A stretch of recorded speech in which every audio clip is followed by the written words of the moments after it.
Good afternoon, everyone. I'd like to welcome you to Christopher Correa, Cardona-Correa's final presentation, his PhD defense exit seminar.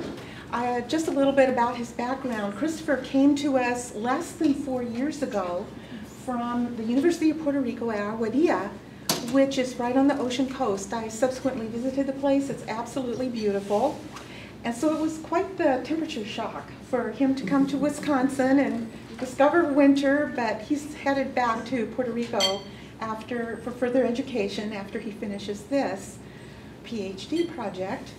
And Christopher was recommended to me by his undergraduate research mentor, Robert Meyer. And some of you may remember Robert. He was a graduate student in the zoology department some years ago. I was on his committee, he was Stan Dodson's student, and we kept in touch over the years. So when Robert emailed me and said, "Oh, have I got a really good student for you?" and he's interested in mosses with exclamation points, you know, like that was really unusual. I could not turn it down, so the opportunity down. And Robert's recommendation was solid evidence that Christopher was going to be a really good student, and so indeed has he turned out to be. So I'll turn it over to Christopher now. Hi guys, welcome. Thank you, Linda, for the introduction. I'm Christopher, or Chris. So this is the poster announcing today's presentation. And you know, Wisconsin is not just about beer and cheese, it's also about sphagnum. And I'm very excited about it. But the original title for this presentation that I had was The Life and Times of Sphagnum, because this presentation covers aspects of ecophysiology, morphology, and evolution. In fact, it covers everything under the sun. But at the very last minute, I decided to go for something a little more scientific and opted up for the title, Ecological and Evolutionary Aspects of Sphagnum Biology. So, a little bit of the introduction or the organization is, we're going to have an introduction with overarching terms that are going to be important in understanding all 3 chapters. Followed by chapter 1, which is the combined effect of temperature and UV on sphagnum. Then we have chapter 2, which is their environmental factors oriented with reorientation under disturbance of bryophytes. And then we have a blast from the past, where I'm going to describe microfossils from Ordovician rocks here in Wisconsin. To orientate yourself to the presentation, there's going to be 2 ways. For one, notice the icons next to the chapters. These icons, you can find them on the bottom right corner of every slide. In addition to this, on the top right corner, you will find the chapter title and what part of the chapter is being discussed. So now that that is covered, let's jump in. So the colonization of land is the single most important event in terrestrial biology, since plants form the basics or the base for most food webs. Of all land plants, early liverworts form the earliest diverging group. Of the bryophyte or the mosses, the Phyllobryophyta, sphagnum is the earliest diverging, sharing some characteristics with liverworts and mosses. So, in modern ecosystems, sphagnum is of vital importance in the global carbon cycle. Approximately 400 gigatons of carbon is stored in the form of peat. Of these, 33 gigatons are stored in the northern hemisphere of Alaska and Canada. So, if sphagnum plays such an important role today in today's ecosystem, and we can assume that sphagnum was present during the Ordovician, that helps us explain the Berner graph. So Berner reconstructed the atmospheric CO2 levels during the Phanerozoic. And for one, we have a drop in atmospheric CO2 happening between 500 million years ago to 460 million years ago. This could be attributed to potential land plants. In addition to this, we have a drop in CO2 during the Carboniferous, but this is mostly caused by vascular plants, and the Carboniferous is where we get most of our carbon. So the evolution of sphagnum remains very controversial, with fossil and molecular work clocks suggesting different ages. And you know, Shaw in 2010 published a phylogeny with molecular clocks suggesting a long fuse evolution for sphagnum, meaning that it's an old lineage that underwent a recent diversification event during the Miocene, when the North American plate reached its current location. On the other hand, Magajan et al. In 2013 suggested that sphagnum evolved approximately 351 million years ago during the Carboniferous. So what do fossils say about sphagnum evolution? For one, in this figure, we have the whole Phanerozoic, and we have fossils here that are from early land plants and not necessarily from sphagnum, although I want to make a special notion of Gray. In addition to describing trilate spores, Gray et al. In 1982 described a scrappy cell of cheese that was later described or compared to modern remains of sphagnum that had survived acetylosis. If we move all the way to the Permian, we have the order Protospagnalis, here represented by the genus Protosphagnum.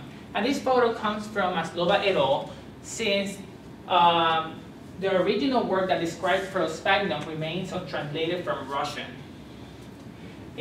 Later on in the Triassic, we have Sphagnophytes, and this is the oldest known or the earliest described member of the order Spagnalis, which includes modern sphagnum, and it was described from Triassic rocks in India. So now that we're done with basic and overarching terms, I think it's important for us to move to chapter 1, which is very exciting. So as a recap, sphagnum is very important in the carbon cycle. Approximately 33% of soil organic carbon is stored in the form of sphagnum peat. So sphagnum and the centers of diversity are usually places of high latitude, like the northern hemisphere and the southern hemisphere, which are places that are suffering stress from ozone depletion, which is causing enhanced UV on surfaces, and also as an additional stressor, we have global warming caused by greenhouse gases. So it wasn't until the 1970s that scientists started to become concerned about the ozone layer. In 1979, NASA launched the Total Ozone Monitoring Satellite to explore the ozone layer over Antarctica. Researchers were concerned of the lack of ozone over Antarctica, and they assumed that it was because of faulty instruments. It wasn't until 1985, based on land instruments, that scientists were able to confirm that the ozone hole was real. So the problem is, ever since, we have been trying to understand what causes ozone depletion and how can we control it. So one of the major reasons and one of the major questions that arose is, why does the ozone hole is mostly in Antarctica? For one, Antarctica is cold enough to allow for stratospheric clouds to last long through the year, providing substrate for ozone depleting reactions. And this is mostly caused by chlorofluorocarbons. But it wasn't until 1989 that global governments decided to ban the use of chlorofluorocarbons. Ever since, other questions and problems have arisen. For one, if we look at the figure taken in September 7, 2003, we see movement of the ozone depleted region, which is the area in blue. So what researchers have noticed is that air currents and air turbines can move ozone depleted air into other regions and thus affecting a greater area, such as Tierra del Fuego in Argentina. So, if you think because we're in the northern hemisphere, we're exempt from ozone damage, then you're mistaken.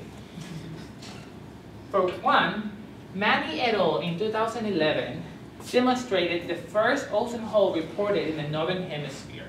And here we have the northern hemisphere.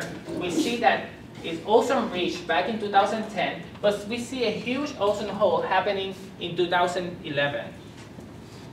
This figure was taken by the ozone monitoring instrument. So what we are able to determine from this, and what scientists have been wondering is, why now? We have controlled the chlorofluorocarbon emissions, and we still are getting ozone holes. So one of the theories that have arisen is because of carbon fuels. So greenhouse gases are causing the stratosphere to become cooler, allowing for stratospheric clouds to last longer in the season and thus providing a substrate for ozone depletion. So here, we can see that ozone depletion and global warming are happening hand in hand and not independently from one another. So recent research, and when I mean recent, I mean like 1999 to 2005. For me, that's like yesterday. So has shown that UV has different effects on most biology and maybe morphology. In addition to this, research on northern hemisphere mosses have been inconclusive as to what are the effects that temperature have on them. To our knowledge, our research is the first one to try to study and explain what are the combined effects of both UV and temperature on sphagnum moss. So for this we developed, here we have, a multifactorial experiment where we tried 3 different temperatures and 2 UV levels. So we had 10 degrees Celsius, 20 degrees Celsius, and 30 degrees Celsius, and 2 UV levels, 50 microwatts per centimeter squared, which will be referred to as reduced UV for the length of the presentation, and we have the other UV level, which is 130 microwatts per centimeter squared, which will be referred to as enhanced UV for the length of the presentation. Once that we're growing sphagnum in all these conditions, what we were looking for. So here is a summary slide of what we were measuring. For one, we were going to be looking at the total biomass, the percent cellulosic biomass, acetylolysis resistant biomass, and a bunch of microscopic level morphological characters that are important taxonomic keys. Here you see a picture of a stem and various leaves in sphagnum. The reason why they're blue is because we use crystal violet to enhance contrast. So now that we know what we're measuring, I'm going to show you our experimental setup. For one, here is experimental setup, and this is at 10 degrees Celsius, which was done in the B2, the cold room. And we have the reduced UV treatment and the enhanced UV treatment. This is divided by a shield, so UV light doesn't cross from one side to the other. Illumination was produced by cool white fluorescent lamps, and the PAR was maintained constant throughout all treatments. Cool fluorescent lamps, in addition to providing PAR, they also provide UV radiation. And for this, we use glass sheets to protect our reduced UV treatments. Also, using the glass allowed us for a neutral density filter to equalize irradiance across all temperatures. So in this case here, we have enhanced UV, and enhanced UV was produced by the use of Reptidog lamps. Reptidog lamps can be bought in many pet stores, and the reason we use Reptidog lamps is because they only emit UVA and UVB. Even on the ozone hole, you will never find UVC. Many lamps that you can buy commercially can also produce UVC, which is detrimental to biology. And buying plastics and shields would be very expensive to prevent the UVC. In addition to having 10 degrees Celsius, we also had 20 degrees Celsius and 30 degrees Celsius. Here in the 20 degrees Celsius enhanced UV, on the top part you can see the Reptidog lamps. And here in the reduced UV, you can see the glass shielding the plates. When we go to the 30 degrees Celsius enhanced UV, we have the Reptidog lamps. You see the sphagnum being a little bleached, but that will be explained later. And then we have the 30 degrees reduced UV with wacky looking sphagnum, which will also be described later. So now that you know what our experimental setup was, I'm going to give you a quick crash course in sphagnum morphology. I'm trying to tell you what we were measuring. For one, we have a whole sphagnum body, and the sphagnum is an actual growing acrocarpous moss. For one, the apical growth region is in the capitulum, which is the top part, pleural capitula, and this comes from the Latin caput, meaning little head. As we move away from the capitulum, we start seeing fascicles or branches. If you notice, the main stem and the branches are covered by leaves. Stem and branch leaves can differ in morphology and size. So on sphagnum leaves, we measured the length and the width both of branch leaves and the stem leaves. But sphagnum leaves are usually composed of 2 different types of cells. we have hyaline cells, which are dead porous cells that aid in the storage of water, that have rings that aid in support, and the pores that allow the water to come in and out. So for these cells, we measured the maximum length, the maximum width, we counted the number of rings, the number of pores, and the width of the pores. So a bunch of characters about hyaline cells, right? So then, we also have chlorophyll cells. And chlorophyll cells are the living part of sphagnum. They're photosynthetically, metabolically active cells. And for these cells, we measured the length and the width. So that is enough about sphagnum leaves. Let's go to stems. So the main stem and the branch stems have different morphology in cross-section. On the top part, we have a main stem, which will be this region around here. And here at the bottom, we have a branch cross-section. They both have cortical cells and pith. What differs in them is the size and the number. For example, the main stem has usually 2 to 3 layers of cortical cells and a big pith, while the branches usually have one cortical cell layer and a smaller pith. For this, we measure length or the maximum width at the point. Okay?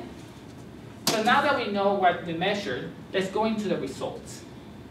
So here, now, we have results for reduced UV, and we have temperatures 10 degrees Celsius, 20 degrees Celsius, and 30 degrees Celsius. And if we look at 20 degrees Celsius and 20 degrees Celsius, sphagnum looks completely normal. It has a defined capitulum, and it has fascicles. But when we go to 30 degrees Celsius and the reduced UV, sphagnum starts being normal. It starts being this spindly thing with no defined capitulum and no fascicles. In addition to this, when we see in enhanced UV, we have 10 degrees Celsius, 20 degrees Celsius, and 30 degrees Celsius. Sphagnum grown, why did it go back?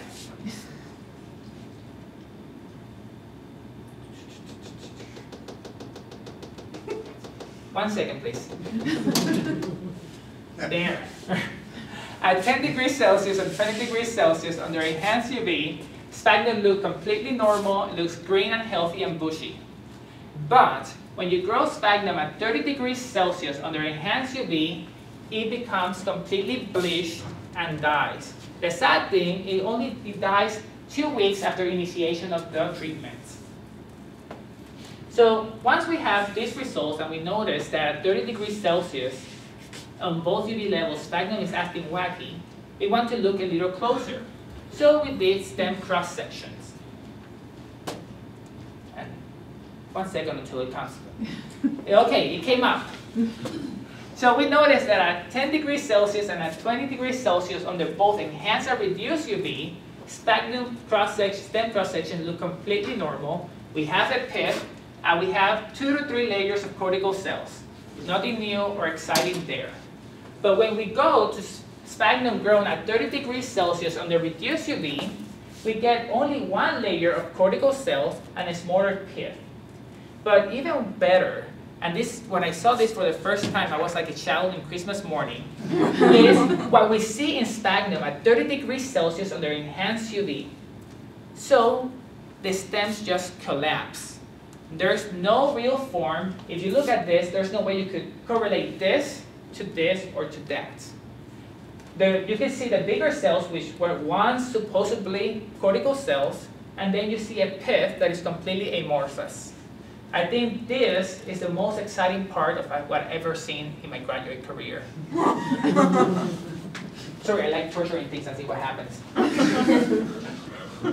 So beyond moving from stems, let's look at leaves. So, as I told you, regular sphagnum leaves are composed of 2 types of cells, which are the hyaline cells and the chlorophyll cells. Remember that? Hyaline cells store water, chlorophyll cells are alive. So at 10 degrees, this is a picture representing 10 degrees Celsius on the reduced UV. But if you look at 20 degrees Celsius on the reduced UV, you will find exactly the same thing. You see normal distribution of chlorophyll cells and hyaline cells. But when you see sphagnum at 30 degrees Celsius on the reduced UV, you have lack of differentiation of hyaline cells. you see that most of the cells are actually chlorophyll cells, and even the hyaline cells are failing to differentiate. So if sphagnum used hyaline cells to store water, imagine what would happen during a drought if sphagnum doesn't have hyaline cells. Not very good, right? So in addition to just looking at the morphology, we needed to make some measurements and try to see what was happening. So we measured all these characters here. And the numbers you are seeing is the percent of the variation explained by each of the variables. Here we have temperature, UV, and the interaction of temperature and UV. So trying to decide which ones we were going to analyze was very, very hard. So I had to ask statisticians and friends and pretty much everybody I found in my way. And they told me is, if you're in ecology, you choose 30%, and if you're physics, you use 99%, but you know, it's random. So talking to Linda, we decided to use 50% of variation explained and use those ones. So those ones are marked in blue for temperature, red for UV, and yellow for temperature and UV. If you notice the asterisks, you may wondering what they mean. They represent the p-values. One asterisk represents p-values smaller than 0.05 but greater than 0.01. Two asterisks are values less than 0.01 but greater than 0.001. And three asterisks are values that are smaller than 0.001. I usually get overwhelmed by tables. And it's like, oh my gosh, so many things there that I really don't want to look at. So I made a list. Look how pretty, it's in colors. So what I'm going to talk about here, I'm not going to discuss them one by one. I'm just going to talk about the really, really important ones. And starting with temperature, if you remember at 30 degrees Celsius on the reduced UV, the stem was really, really spindly and it doesn't look like sphagnum much. But we see that temperature had an effect on stem total pith width and stem total width. If you reduce the pith size and the stem total width, in addition to reducing the cortical cells, because we went from 3 to 1 cortical cell layer, it could help explain why sphagnum went from being robust to being spindly. Okay? Then we move to UV. So this is something very exciting. When we get enhanced UV, or sphagnum grown under enhanced UV across 3 temperatures, we have higher percent resistant carbon. And then you have also changes in percent cellulose. So what is happening here, and this is just a hypothesis, it has to be tested, is that sphagnum is redistributing resources to making cell wall polymers from making cellulose to start making resistant carbon. And this can be explained because in Graham et al. 2004 suggested that resistant carbon plays a role in protecting against UV light or UV radiation. And as I told you before, I think this is, to our knowledge, this is the first research that actually takes into consideration the combined effects of temperature and UV on sphagnum biology. And since UV and effects, ozone depletion and increased UV and temperature are happening at the same time, this is of vital importance in understanding. So of temperature and UV, we can pretty much determine that the combined effect of temperature and UV affected biomass, stem leaf hyaline cell part number, and branch leaf width. So now we have all the results, and that is pretty much boring. But what this all means, this is the actual exciting part. So we could be able to determine that temperature and UV affect morphology in ways that it can reduce the role that peat mosses play in the carbon stabilization process. And we detailed here 4 time periods. So Gray et al., in addition to describing the trilate cells, she also described scrappy cells of cheese that was determined or compared to modern sphagnum remains. So we are assuming that sphagnum was present back then. And so I'm going to start from the Ordovician and move my way to the present. So during the Ordovician was a very good place, very mild climate for plant growth. And it ended in the Venetian glaciation and the end Ordovician extinctions. So we have, before the Venetian glaciation, we have the Boda event. The Boda event is a period of warmth.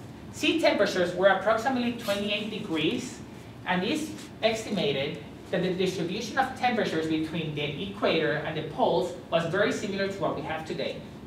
So if we assume that sphagnum was present there, and it plays a similar role to what we have today, sphagnum was there capturing carbon.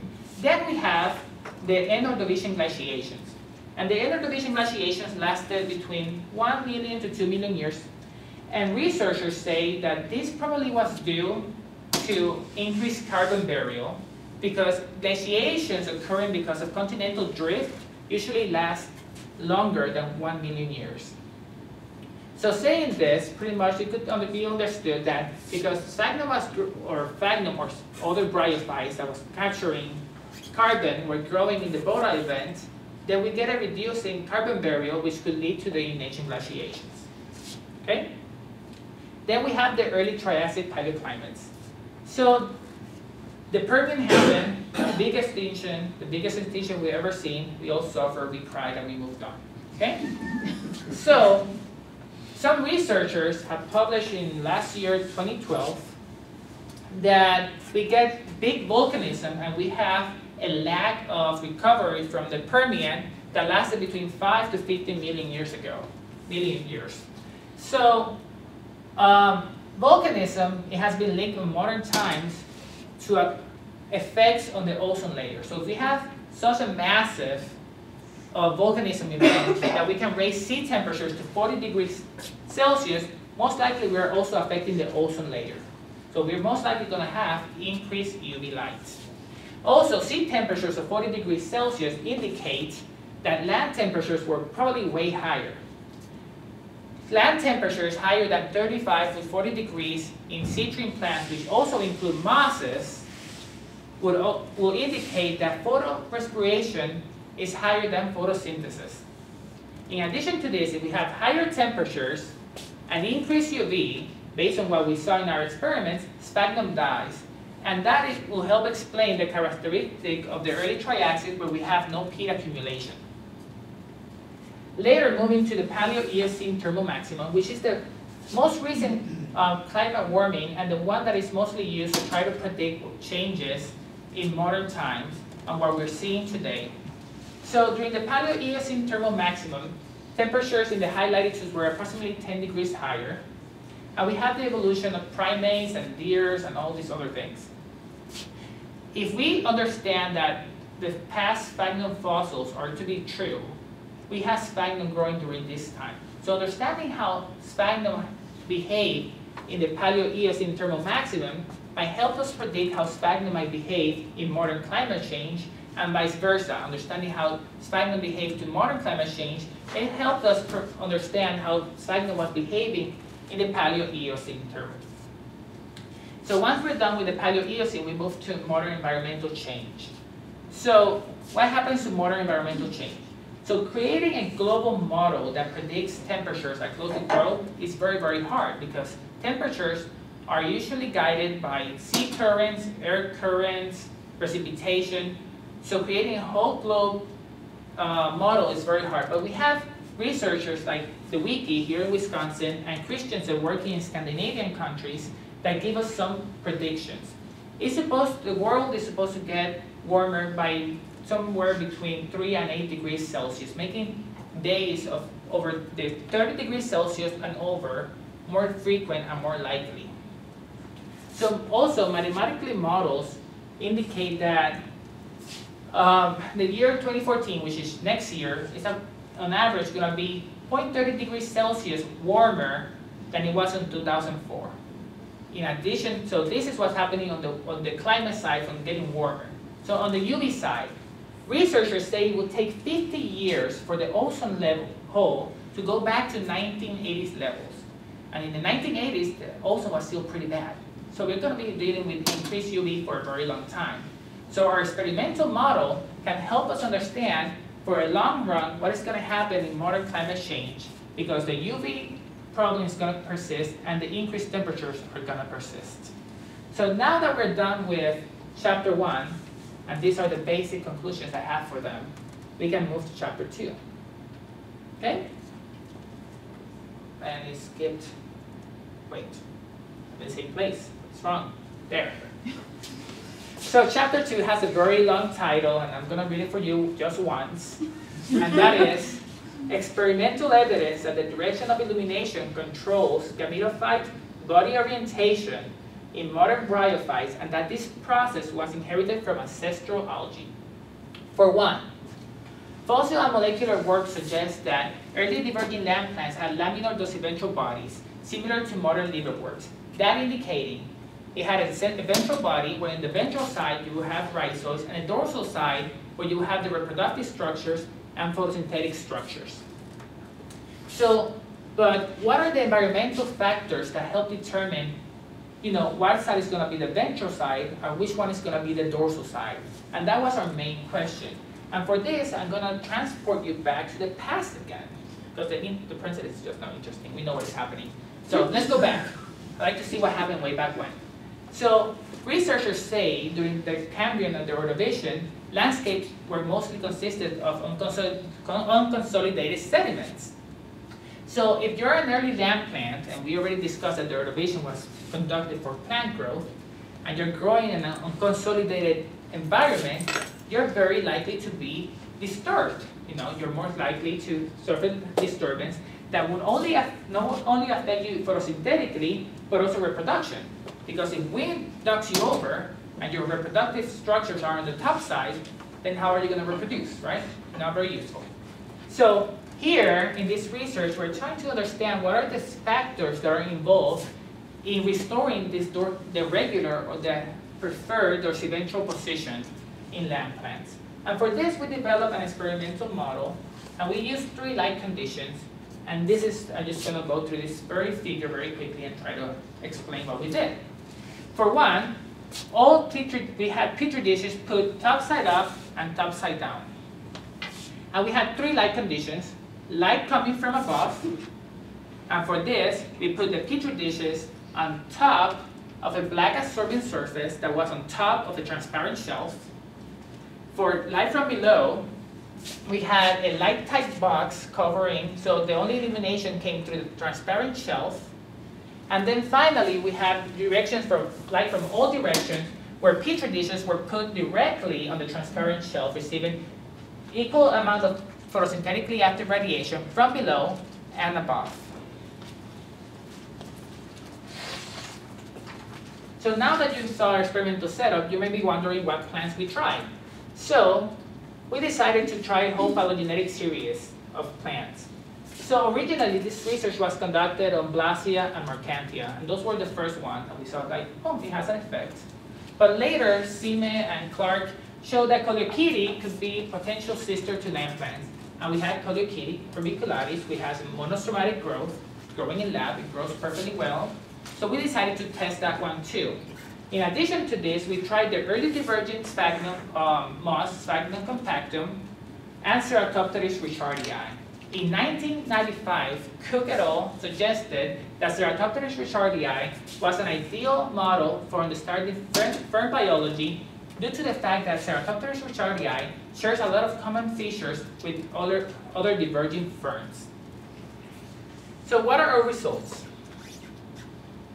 So here are the results, and these photos that I'm showing you are only for dishes that were right side up. And we have Coleochaete, Blasia, and Mercantia on this slide, because remember, we tried 5, but they didn't fit in one slide. So here we have Coleochaete. It has regular monostromatic growth, growing as a disc attached to a surface, and he's here on the top side when the light is from above. That is exactly what we expect. But when Coleochaete orbicularis is grown from light from below, and from light from all directions, it doesn't grow as a disc anymore. It starts growing as unattached group of cells that are very globular. So we have a complete change in morphology. And I was instructed for the next one to start here with Mercantia, and I'm just going to follow instructions because it makes perfect sense. And so I'm going to start here with B. And this is Mercantia grown from light from below. So here, when you have Mercantia grown from light from below, you see that the ventral side is growing down into the agar, and all these rhizoids are actually growing up into the air to fill space of the petri dish. If we go up and we see Mercantia growing from light from above, we see the ventral side and we don't see any rhizoids because they're growing down into the agar field space. Okay? But when we grow Mercantia from light from all directions, it grows as a ball. So it doesn't look like this. It's no longer a thalloid, it's a ball. Okay? So now when we move to Blasia, which is also dorsiventral, we see that when it's illuminated from above, you can see all the rhizoids growing down into the agar. When illuminated from below, it's very hard here to see because the rhizoids are pretty translucent. You can see the rhizoids growing up into the airfield space. Just like Mercantia, when Blasia is grown from light from all directions, it grows as a ball. So it changes completely the morphology of being a thalloid to start being completely a ball. Okay? So now we have 3 down and 2 more to go. So bear with me. Okay? Here. So we have here sphagnum and ceratopteris. So when we have sphagnum compactum grown from light from above, you can see all the gametophores growing up into the air and producing fascicles, everything is regular.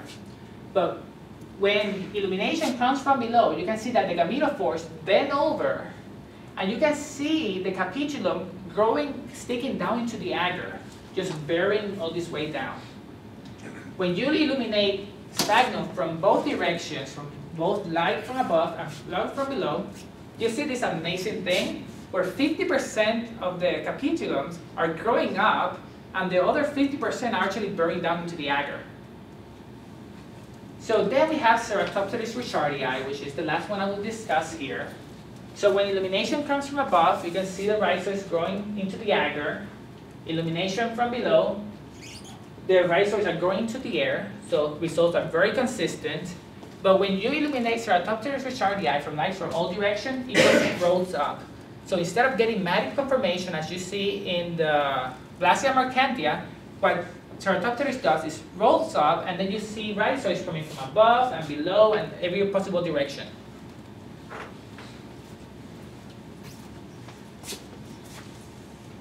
So pretty much we didn't see any variation when we had our experimental organisms from illumination from below. And here we have a big picture of my favorite sphagnum, and this is the best picture that has ever been taken, and thanks to Sarah. And you can see the sphagnum just bending over and drilling down. So we actually didn't see any variation when light was from below. When light was from below, at least in the dorsiventral ones, we saw that the ventral side was growing, sticking to the agar, and the rhizoids were growing up. Ceratopteris, when illuminated from below, was just a big glob of cells, no longer had the monostoratic growth.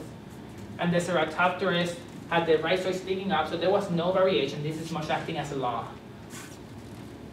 So in addition to this, this is a part of a table that is on my thesis. And this is only for dorsiventral organisms, pretty much Blasia and Mercantia and so on. And this is only for illumination from below.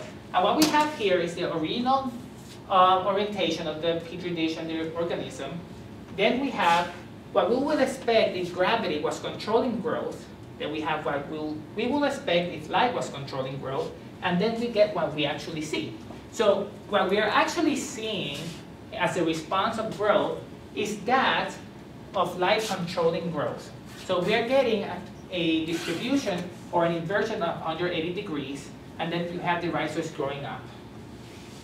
So what all these results pretty much wind down to is that the direction of light control of lamp-like gametophytic orientation is fundamental response, because it's always happening in all the models that we were trying. 2, that most likely early lamp plants inherited these traits from ancestral algae, as shown by Coleochaete, remember? Also, that directional light probably allowed gametophyte dominant plants to reorientate their body after air disturbance, and that directional light is probably key to the process by which dorsiventral or axial gametophytic plant bodies develop from spores. So these are the major 4 conclusions that we were able to determine from our experimental design. So now that we're done with that, this is the most exciting part of my research. And it's a part that is very near and dear my heart because it requires so many hours of sitting in front of a microscope that I thought I was going to go blind. So, here we're going to describe sphagnum-like fossils from Ordovician rocks. And so researchers have said in molecular clocks that plants evolved approximately 700 million years ago during the Cryogenian. And I have big problems with that. But also researchers have shown that, sphagnum most likely evolved based on molecular clocks during the Carboniferous, which I feel relatively comfortable, but we can do better than that.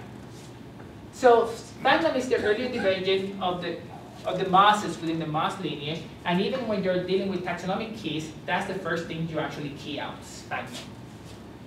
So the time of origin for sphagnum is very controversial within molecular clocks and fossil work suggesting dates between the Ordovician to the Permian and pretty much everywhere. So now let's just give you a quick review of important sphagnum fossils. So here we have Sphagnophytes triassicus. This was described by Pant and Basu in 1976 for Triassic deposits in India. And they described this as the earliest known member of the order Sphagnales, which includes modern sphagnum. They described that this fossil has the highlands, the chlorophyllous cells occurring in the net of venation around the highland cells. Then we have Protosphagnales. The order Protosphagnales was described by Maria Newberg in the 1960s from Permian deposits in Russia. And these pictures here are from Maslova. They claim that the order Protosphagnales is composed of 5 different genera. And the pictures here are from Maslova because, as I said before, the original work still remains untranslated from Russian, and I don't know Russian. I can do Norwegian, Russian, no.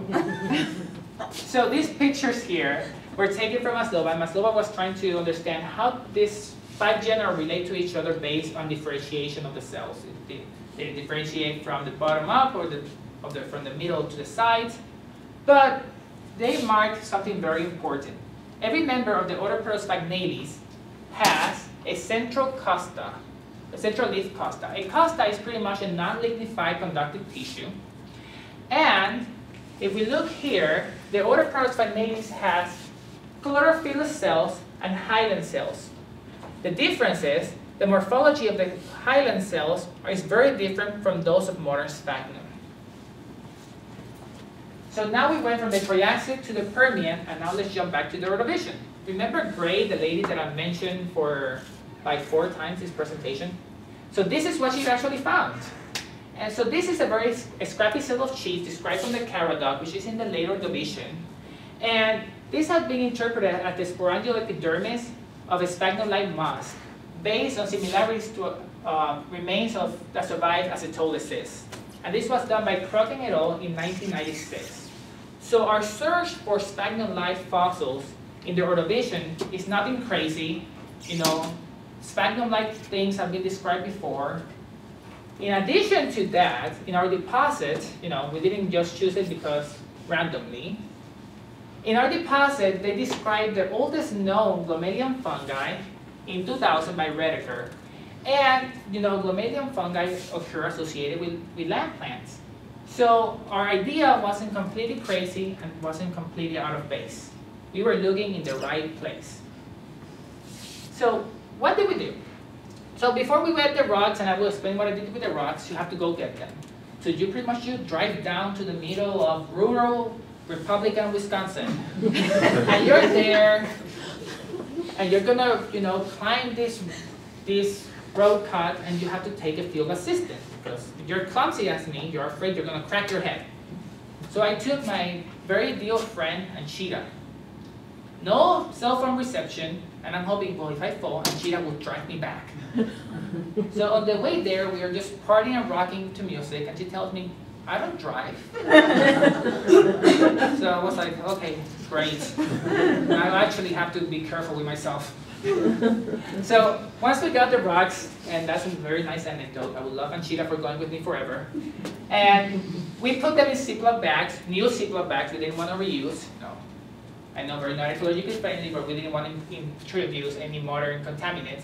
So we put our rocks in Ziploc bags, and then we brought them to lab, and we cleaned them. First, we actually washed them with nanopore water, distilled water, to take part of those contaminants that are on the outside, all those nasty vascular plants and nasty other things more that are growing there. Just take them all out. But then you actually do a hydrochloric wash to dissolve the outermost layer, which could also have potential contamination. And this method was helped develop by Gray, who was the one that found the scrappy cell sheets. So once you have dissolved the outer layer of these rocks, then you move them to an actual or to new hydrochloric acid and you finish dissolving them. So you don't want, in our case, we didn't want to neutralize the acid, putting carbonates in or any other base that would create a conjugate base and be like more precipitation, because it will be more sediments to look for. But our Dana Geary, which is a committee member, she was like, well, let's just sieve them. And it was the best idea ever. So I borrowed some seed, some brand seed from Joy, and it was 90 micrometers. So we sieved our neutralized sediments, and we kept the larger portion because we didn't care really what was happening on the smaller part of it. So once we sieved them, and you're searching there on a compound microscope for hours without end, and you find something, you actually image it. So this is like 20 hours, and then it's like, yay, I found something. Now I have to image it all overnight because otherwise tomorrow I'll forget. So you do this. And for quality control, and to make sure that anything that we found wasn't modern, we checked the water that we were using for sphagnum contamination.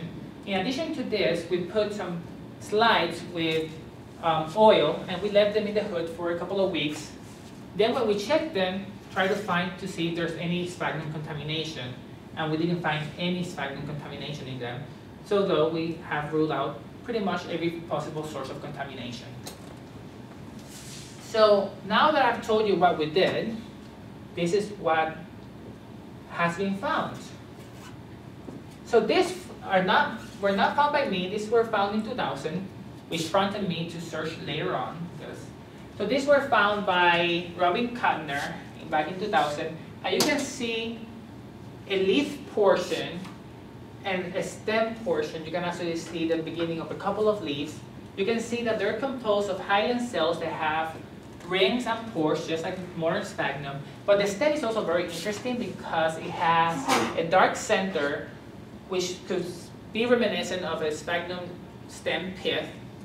And you have big translucent cells on the side, which are reminiscent of the cortex of modern sphagnum.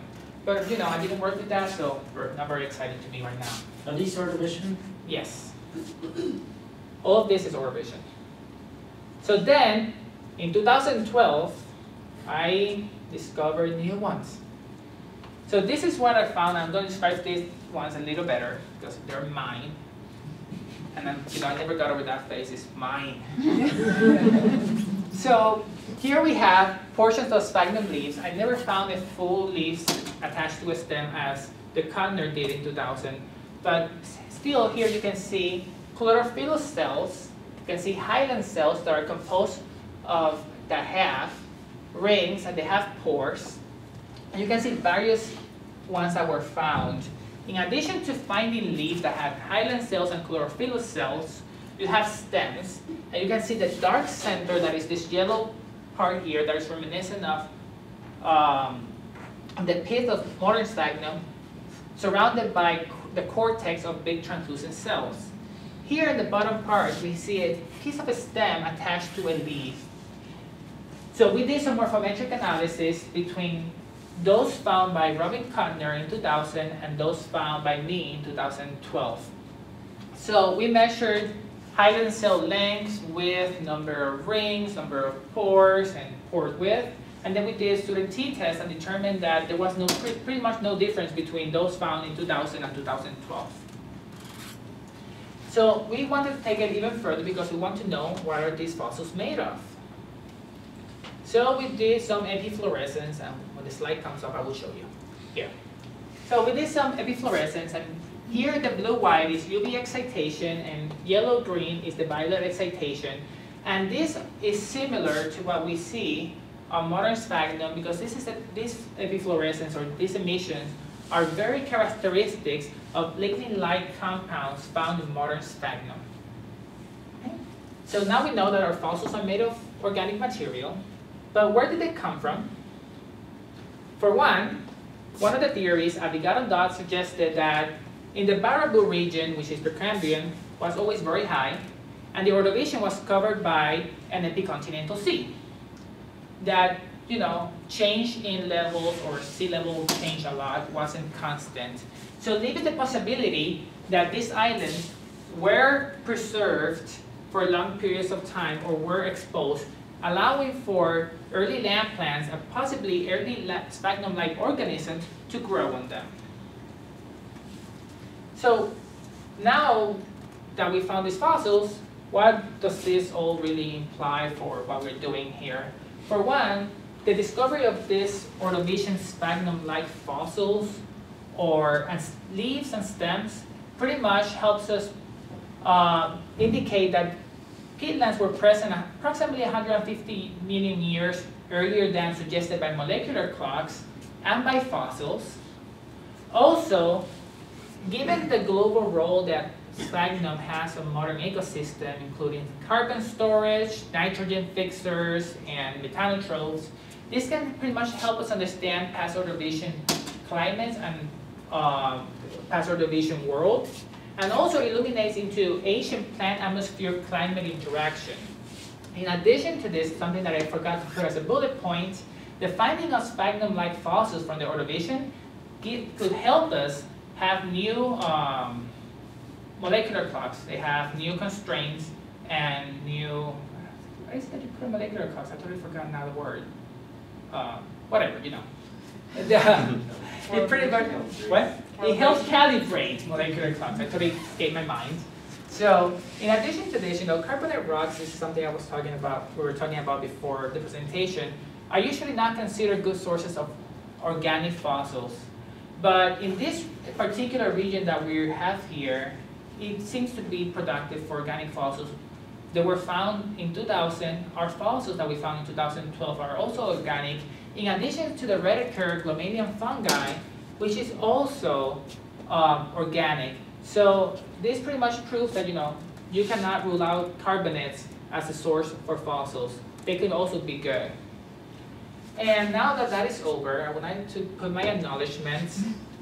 And I would like to thank, first of all, Linda Graham. Without Linda, none of this would be possible. And I will still be in Puerto Rico, I don't know, checking my maracas.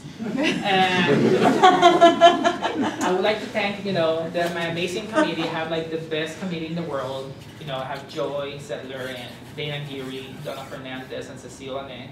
I'm always very thankful. The Graham Lab, which are the people I work every day with, and which is Jennifer Nack, James Graham, Mike Piotrowski, and Isaac Smith. The Insular Lab, we have Lauren Moscui and we have Brian Walsh, which is more than a friend. Sometimes he's a surrogate father. He's the person I run to. He's like, Brian, I need to talk. So it's very nice having him here from the Bond Lab website, Abigail Macy. And everybody needs a graduate family to prevent you from going crazy. Graduate school is one of those things that is like being in an asylum. So my family was, my graduate family here, which I will always be grateful for, was Chana Eder, Elizabeth Georgian, Denise Igerin, Anshita Sadjarak, and Reese Sulkifli. Reese is already graduated and Denise is in England, but it's very nice to have counted on them when I really, really needed them. My biological family, of course, my mother, my father, my two wonderful sisters, and my niece, for giving me a lot of support over the phone and during my whole life. I would like to thank James Paulson, who has seen me going erratic during the process of writing my thesis, then during the process of preparing for the presentation. In addition to this, while I was writing my thesis and doing my presentation, I decided to get my deviated septum fixed. And I went on one of those leafy diets where you only eat leaves and feel unsatisfied. So, yes, I was a nightmare. So I want to thank him for, keeping me sane and holding on. And I would like to thank the botany staff, the complete botany staff, but especially Andrea Hercheroff when I went to her with the most weird requests and questions, and she was always there willing. And she's better than, you know, being an official for the botany department. She's also, like, she acts like our friend, which makes it all very friendly and makes you feel very wanted. And Marie Tres for teaching me how to do cultures and how to prepare culture media and somebody to bounce ideas out of. And I will swear by Sarah Fiedrich's name anytime. She does the best figures in the world. And also, she can teach you how to use Illustrator in 5 minutes. And oh my God, it's just amazing. So if I forgot anybody else here, I forgot here that I remember this morning, the Cellular Lab, James and Isabel, very good people, very friendly, and I totally love them. And so, thank you all, and now, any questions?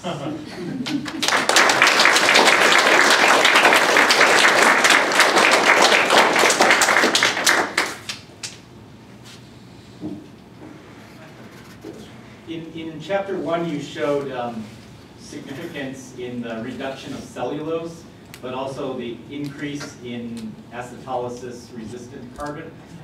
What is the molecule that carbon is present in? So resistant carbon is beta-O3 linkage. So lignin usually is beta-O4, so resistant carbon is beta-O3. And the thing is, there hasn't been reported a lot of microorganisms that can actually degrade the beta-O3 linkage. So that's what we call resistant carbon. In 2004, it has been reported that it's very acetylosis resistant, which pretty much means you boil it in acid and say, you know, acid doesn't break it. It probably lasts a very long time, and thus you can also make predictions about microbial. The resistant carbon is so much that, you know, you can go to a bog and you can go down 10,000 years and you can still find sphagnum leaves and sphagnum stems. So it's really resistant. Is it in the cell wall of the hiving cells, or is it through the whole plant body? It's actually like lightning would be, you know, it's part of the cells.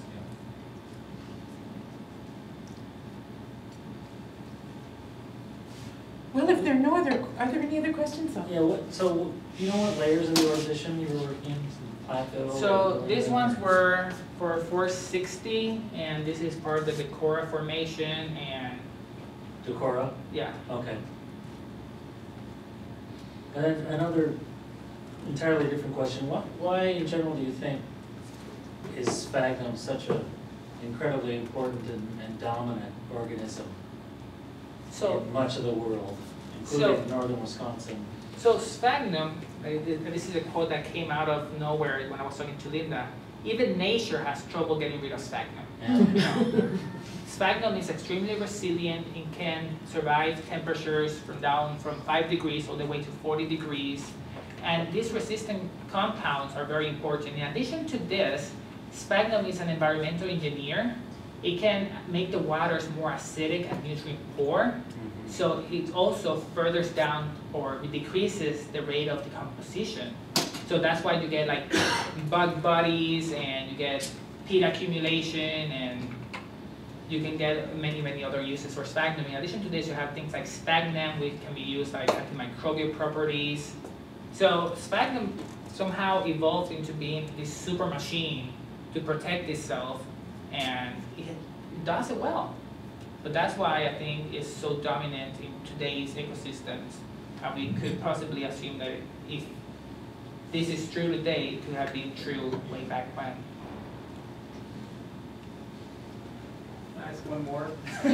I'm also curious, in chapter 1, I realize you weren't necessarily trying to model real world scenarios, but I mean, temperature isn't steady at 30 degrees from morning till night. You're going to have fluctuations in day and night temperatures. So did you model that in the we didn't, experiment? That would have been very hard to model because temperature changes very, if you're in the natural environment, it will depend on cloud coverage, on rain, and it will be very hard. I think this is mostly, could serve as a pilot study for people that are interested in taking this to the field and seeing, okay, like 30 degrees temperatures work, okay, let's take this out to the field and try to see how this works. Previous research on temperatures, I think what they did was mostly, one of the cases I remember very well, it's like, well, there was a heat wave, so it was increased temperature, and we need something more controlled to be able to understand this. Well, if there are any more questions, we'll thank you once again, and the faculty committee will convene across the hall.